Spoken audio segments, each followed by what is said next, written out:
You wake up in the middle of an incredible dream. You close your eyes, and somehow you're right back in it. How is your brain replaying a story it was making up in real time? When you wake up during REM sleep, your brain doesn't instantly reset.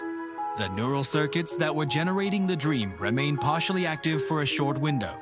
Your hippocampus, the brain's memory hub, holds a fragile trace of the dream's narrative, characters, and emotional tone. But this trace is incredibly unstable.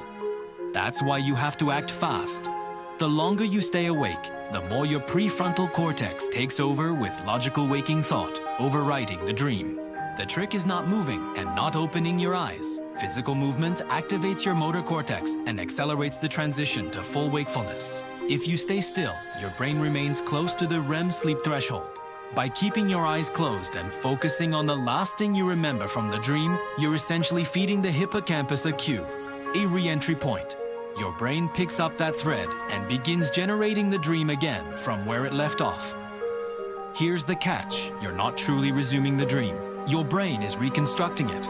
Dreams aren't recorded like videos.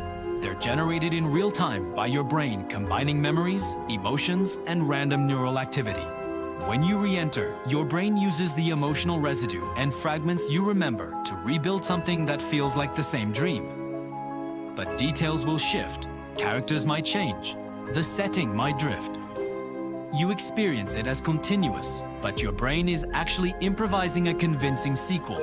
This works best in the early morning when REM periods are longest, sometimes 40 to 60 minutes. Your brain spends more time in dream-heavy sleep, and transitions between sleep stages are shallower. If you wake from deep non-REM sleep, there's no vivid dream to return to. Stress and anxiety also make it harder because cortisol spikes lock your brain into alert mode.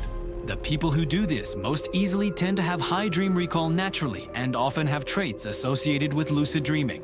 You can return to a dream because your brain doesn't instantly erase it. The neural trace lingers just long enough for you to slip back in. If you stay still and stay close to sleep, it's not a replay. It's your brain rebuilding from the emotional blueprint. The dream doesn't wait for you. Your brain just writes the next chapter.